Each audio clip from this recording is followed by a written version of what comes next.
on my long weekend, my monthly RDO, and we've got a few things booked in this weekend, so unfortunately I wasn't able to plan to get away anywhere. So I was going to do something I haven't done for a while and go explore some tracks and suss out some new places. Unfortunately, overnight and this morning we had a fair bit of rain, so that snuffed that plan, but gave me a bit of time, and I was pretty keen to film something and put something together. So I just thought I'd come down to our little favourite beach and do a little video on the good old trusty Luxy. So going to have a bit of a sausage sizzle for lunch. It's probably getting on a bit after lunch now. It's probably about 1:30. So yeah, going to fire up this barbecue, have a bit of feed, and then might do a bit of a rundown over this Hilux and let you know what it's all about and little modifications, and basically answer some of those questions that you've asked about it. So anyway, I get tucked into some lunch first and then delve into that a little bit later on. Anyway, I'm into spot for a bloody Friday afternoon drink. Anyway, enough jibber jabber into the bloody into some tucker. I'm starving.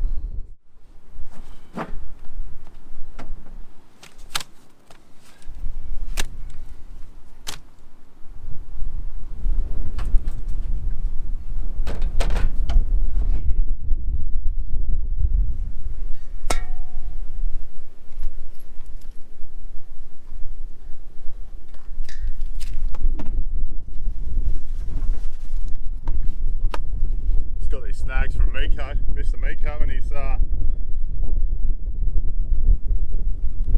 calls them a cheese griller. So that'll be bloody beautiful, I reckon.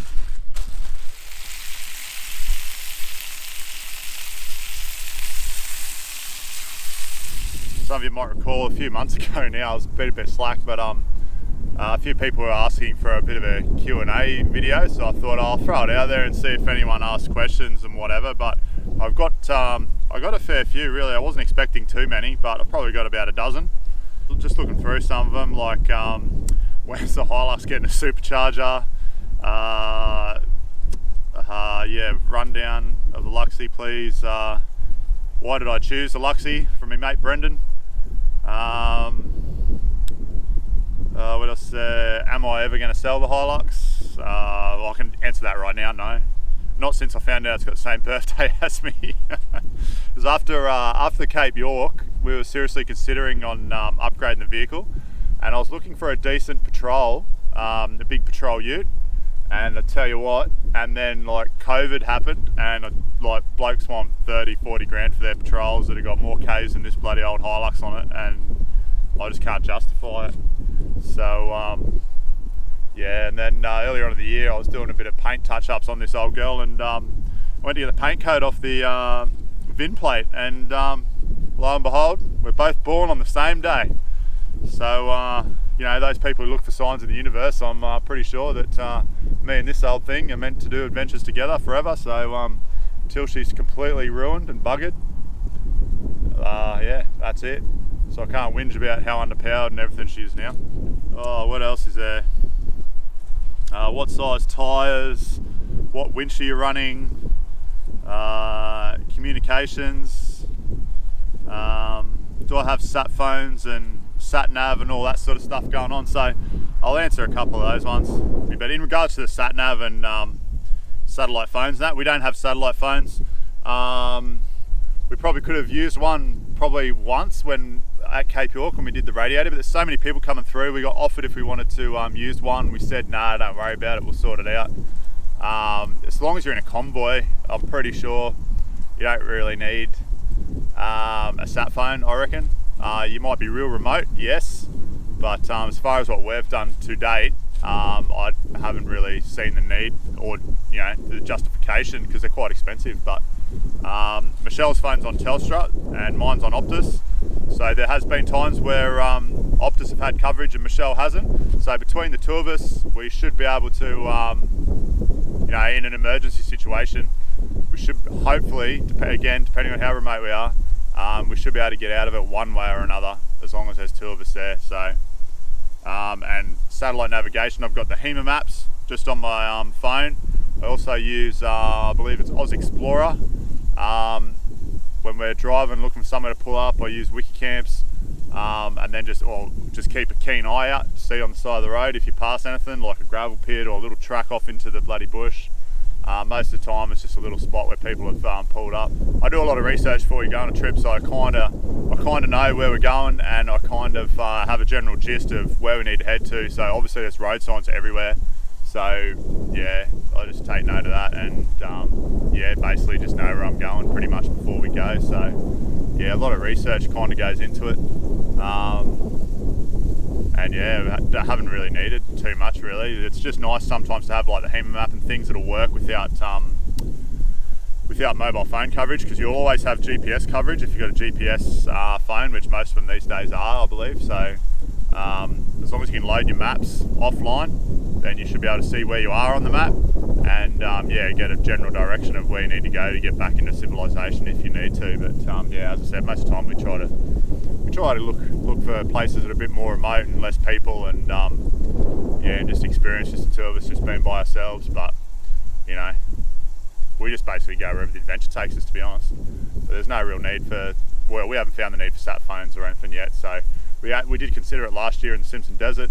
As that trip turned out, we met up with a great bunch of blokes, and yeah, no one had the need for any of it. So just read your signs and maybe have like a map app on your phone and make sure your GPS is on and all that sort of stuff, and you should be pretty right.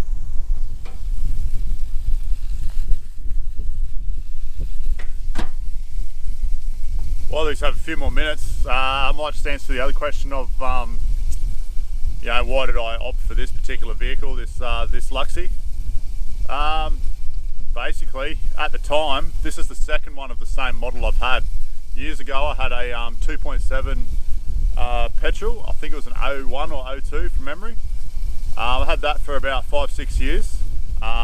Sold that, moved away from four-wheel driving altogether, but then for about 5 or 6 years ago got the itch for a bit of adventure, and to get back into like being out in the wilderness, whatever. And so I started looking for cars, and yeah, one of these old Luxys came up, and I test drove a few cars, Rodeos, newer model cars, and basically I just love the look of these things, and I have done since they've came out, like yeah, 20 odd years ago now. A few people I've spoken to reckon they're probably like the model after this was probably the last one that was really unbreakable. we all know that just depends on how you drive it. But no, the last one, the 2.7 I had, as I said, pretty much the same gear, same running and everything, but just yeah, couldn't fault it. Didn't let me down in the 6 years I had it. Did a lot of Ks on it. I think ended up selling it with about 350,000 on it, and I'm pretty sure I bought it with 160, 170. So yeah, it was just a bloody brilliant ute. So I almost went for a 3-litre diesel. I don't really get too wound up in diesel versus petrol. You know, a lot of blokes like, you know, have their opinions on that, and that's fine, but I don't really delve into it too much. I tell you what, you know, they say that, oh, you'll always find diesel out in the bush and that, but there was one time, I think I might have mentioned it a few times on the channel before, but last year when we were on the way back from the Simpson Desert, we went to a town called Windora, and we needed to fuel up as we'd just driven from Birdsville. So I needed to top the fuel up for what we were about to do, and basically they had no fuel, so they had no diesel. So I believe, I looked on social media, I think people were waiting up to 5 days for diesel for the truck to come to fill the tanks back up. But anyway, because we had a petrol, we were able to just sail in, get what we needed and get out, and I've never had a problem yet. I do carry jerry cans, but I've never had a problem yet where I haven't been able to get petrol anywhere we've been. And you know, I'm not saying we've been everywhere, man, but we haven't had a problem. Even up to Cape York, plenty of fuel. Yeah, haven't needed it, and to be honest, rarely needed the jerry can. So there's just fuel everywhere. So, and it was also about $5,000 cheaper than the 3-litre diesel. So all the diesels at the time, like I said, 5-6 years ago when I bought this thing, this one I got for 11 grand, and all the diesels were about 5 grand more, and the turbo diesels were still up around 18. So really good vehicle. They hold their value really well. I've seen some petrol ones now with the 3.4s in them as cheap as I don't know, 4 grand, 5 grand, just locally in Mackay. But yeah, since that COVID tax has hit, everything's gone up, and I'm pretty grateful. I've got a decent four-wheel drive, and as you have seen in the videos, it will go anywhere. I keep it in pretty good nick all the time. Whenever we go on a trip, I make sure it's serviced.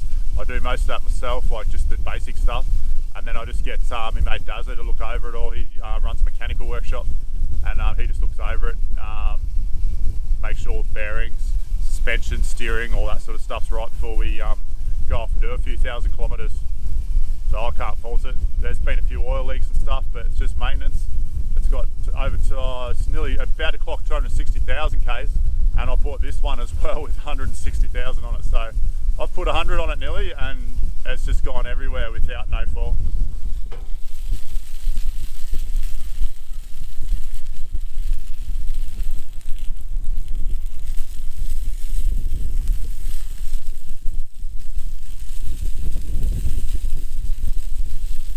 Baby race.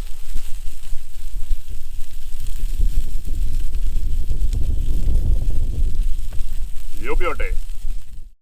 Rightio. So as I mentioned, it's 2003 Hilux, which is the LN172R, this particular one. And yeah, I've owned it for about 5 or 6 years, and it's nearly got 260,000 Ks on it, and it's got a 3.4 litre V6 petrol, and it's got a 5-speed manual gearbox. It's got an upgraded heavy duty clutch in it, an XCD clutch. Done that a couple of years ago, and apart from that, the engine's completely standard. I just look after it and service it, and the same with the gearbox. Diffs are all the same. Yeah. Lately I have been thinking about performance upgrades for the old 3.4, and blokes down at A2 4x4 in Mackay. I've got a full exhaust from headers all the way through to the back, all stainless steel, and it's made a pretty good improvement, especially while towing. So yeah, you went for a low down sort of torquey sort of system, so there's been probably only minor increases in power and torque, but it's enough to notice it, and it's enough to kind of hold some gears while going up hills again, especially while we're towing, which has been a bit of an eye-opener since we've bought that camper trailer. But yeah, noticeable upgrades in torque and power, as I said, and probably a pretty good investment. It was about 2 grand, I think, to get the whole system fitted. So yeah, if you need a full exhaust system for these things, I found it quite hard to find one and source one, but yeah, luckily Till was able to sort me out, and yeah, good local shop in there, just sort of starting out and slowly growing the business, and it's working out well for them. So hit those guys up if you ever need any sort of 4x4 accessories and modifications fitted. So yeah, there's the old 3.4. She's a bit dirty under here, but yeah, I haven't cleaned it in here for a while. See the headers down there. Camera may not pick it up. I'd hate to be the bloke installing them, so they've done a pretty good job getting their hands in there. My hands wouldn't go down in there. Yeah, so the old 3.4 litre 4-cam V6 Toyota motor. Bit of a favourite, particularly in America, in the overlanding scene, in their Tacomas and 4Runners, and yeah, there's a lot of information and a lot of parts and modifications for them coming out of America, especially like this supercharger that sits in the space of that plenum there. So how am I going to supercharge the Hilux? I was considering it. The exhaust modifications have been like the first to try to get some sort of power increase out of this old thing, and yeah, obviously the next stage would be quite a considerable upgrade, being yeah, the supercharger and probably an engine management computer. But I've had a bunch of quotes. I nearly had it turboed at the last minute, got kind of cold feet about it, and just thought when you're out remote in the bush, it's probably a little bit how you're going, having like a full custom turbo setup on it. So they did come out factory supercharged, so if I do end up going down that road, which I'm pretty sure I probably won't, coupled with the exhaust and a supercharger, and then obviously get the intake pipe and a big snorkel put on there, the power increases will probably be pretty considerable then. But yeah, with a motor with 260,000 Ks on it, I'm not too keen on forcing air down its throat. So I want longevity out of it, and yeah, just treat it nicely, I guess. Up the front here, we've got a X-Rocks bull bar. It does have a Dominator winch installed. Haven't used it for a while, so hopefully she still all works in there, but saved our ass a few times. Got the again, got the King's driving lights and the King's rooftop light. Back when Tony used to work for that mob, he hooked us up for them. So I'm not sure how good a bull bar it is.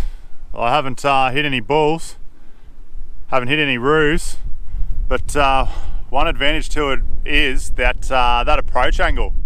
Well, you can pretty much see the top of the tyre if you stand or look directly in front of it. So yeah, that's really good when you approach like rock steps and like little jump ups and that. But the only other thing it does do is it exposes that steering and suspension componentry there on either side. So you just got to be careful and just not hit anything too hard. And as far as other modifications underneath that bash plate, I've done another video on that, but yeah, upgraded that bash plate there at the front, so that that's been hit a couple of times and provides way more protection than the old one, the factory one. So yeah, the bull bar's had a couple of hits just in these front corners, particularly just here, and around the other side, and hasn't bent out of shape too much, and it's just kind of just nudged up anyway, so hasn't had too much of a hit. So yeah, I'll just be careful with it anyway, because I don't really plan on bashing it too much, because I don't really know if it'll take too much of a hit, to be honest. As far as interior goes, I have swapped the seats over to WRX seats. A lot more comfortable and get my head off the roof. So that was a good modification when we did it. It's just got a little UHF in there. Does the job. It's only a 40 channel one, so it's a bit old now. I think you can get 80 channel ones now and whatever, but does the job. Got the little backup handheld CB there, and yeah, as I said, nothing too special about the interior. I've just in this little compartment here, I've added some charging points to charge like drone batteries and stuff. I did have a little bit of trouble a couple of years ago when I first did that. It started blowing the fuse because I robbed the power from the power going to the UHF. But anyway, I've sorted all that out now, so hopefully she won't blow fuses anymore. Righto, so as far as wheels and tyres go, I'm running the Maxxis Razor mud terrain. Now they've been on there now for about 30,000 Ks. I got them probably about 15 months ago. They've been great. I can't really fault them. They've still got plenty of tread on them, even though they're just about to clock 30,000. So yeah, been pretty impressed with them. They were very quiet when I first got them. As you wear them down, they start to get louder, believe me. But previously I had Conforsa CF3000 tyres on it. We did Cape York in them. That was all good, no problems. They were very noisy. As far as performance goes, I'd have to say that I have noticed these have got a little bit more grip, especially when you're off-road and especially when you're trying to climb up something. Yeah, just a little bit more superior in the Maxxis Razor, and this chunky sidewall as well. I've got a couple of knocks out of it, and I did put a couple of punctures in those CF3000s in the sidewall. These ones, as I said, they've got a couple of chunks out of it, but they haven't pierced through enough to take air out of it. So yeah, we'll probably get another set in about whenever they're done, but people say they get about 50 or 60,000 out of them. So yeah, if I get 60, I'll be pretty happy, and the way the tread's going, I'm pretty sure they'll get there. But I generally get a wheel on and a rotate and balance every like 5 or 6,000 Ks, so I think that's what's kept it in pretty good stead. So they're sitting on a 15-inch rim, they're 11.5 wide, and they're 32 overall. So a lot of people think they're 33s, but they are indeed 32s, and the rims have got a -22 offset, which puts them pretty flush with these factory flares on these Hiluxes. So yeah, I think they're about, I got them for about 250 each, eh? So it's a pretty good deal. I think that was from Jack's Tyres locally in Mackay. So yeah, probably go back there to get the next set. We'll probably get a set on the camper trailer, exactly the same and with the same rims, so that the vehicle and the trailer have all got the same rims. So if we come across a situation where we're in tyre strife, then we can switch between the two. So yeah, that'll be a pretty good thing, but an expensive thing. But anyway, so that's them, Maxxis Razor mud terrain. Pretty good. So one other thing that's, I've got a front locker in it. So the front is locked, the rear's just got the factory LSD, which works quite well. It's still nice and tight, or you know, as far as I'm aware, it works perfectly. The front diff lock is like it's an automatic locker. It's a bit of a cheat thing to do. But anyway, I haven't really used the winch to recover myself since I've had that front locker in. The only disadvantage to it, I guess, is when you are in four-wheel drive, you're obviously locked all the time. So sometimes it does fight your steering. Sometimes you prefer it not to be locked, but you've got no choice. So basically the way I've adjusted to that is when I don't actually need four-wheel drive, I'll just flick it back out into two-wheel drive. And then when I approach an obstacle or something where I'm going to need to engage it, then I'll throw it back in. That's how I get around not having it on a button like an air locker or an e-locker. But I've got to say, since putting that in, it hasn't really not got anywhere. So I'm pretty happy with it. Just probably, if I was to do it all again next time, I probably would get an e-locker or an air locker, something that I can turn on and off. But I've heard of people having a lot of problems with those things as well, and the last thing you want it to do is to fail. And I don't think these really fail once you put them in four-wheel drive, and once it engages, it's just engages. The whole diff center, it just goes, and then when you turn on a 45, it kind of undoes, and then it comes back in. It is a bit noisy from time to time, but mate, it was only like, I think I had it all installed for about $500. That's purchased and installed, and yeah, it's just been bloody brilliant. It's got a 2-inch lift and a 1-inch body lift. I've got a video about the body lift. I did it myself. The only real dramas with that is your bull bar. So that X-Rox bull bar's got a couple of custom mounts on it that this bloke in Caboolture, Jake's Metal Fab, hooked me up with a couple of years ago when we needed to get that sorted out. So that's all good there. And so yeah, between the 2-inch suspension and the 1-inch body, the 1-inch body was mainly to clear enough room on the front for the 32-inch tyres. They tend to rub a bit unless you do a body lift. So I don't know how the boys at 33 goes, but yeah, a little bit of massaging that inner guard as well was needed. So, but anyway, so that's I think it's an EFS suspension. I did get the rear springs upgraded, so that's Petter's springs in the back, the Leafs. Everything else with the Luxy's been pretty much a work in progress over the last 5-6 years. Even with just like this rack, that was something I came up with a few years ago. It's got the lights fitted underneath here for, you know, night time at camp. You just whack them on, switches are over in the corner, and I need to get some new ones in there actually, because most of them are bloody dead. But this is the original factory sports bar. In hindsight, I would chop this out so you got better access into this toolbox. This toolbox is great. It houses my dual battery system. There's another video on that when I updated it to lithium at the start of the year. Running the batwing awning. I didn't put it out today, it's a bit windy. Don't really need to under the shade of this tree, but yeah, it's a pretty good bloody awning, I reckon. The only thing is, I think I've said in another video, this back piece, it doesn't go out. It doesn't go out like 90 degrees at the back of the car. It's kind of out on that direction. So you just get a little bit of rain in here, but it doesn't really bother anything too much. Also, just with this light here, I added that in there. It's been there for a while. It comes in handy, especially at camp at dark. If you want to set up in the dark or you're backing into a dark spot, I haven't wired it up inside yet. It's been on my to-do list for about 2 bloody years, but it's still hooked up to this little switch here at the back. So I just flick that on. She lights up a pretty good area behind you. You can set up your camp, and you can see where you're backing your car into at night time.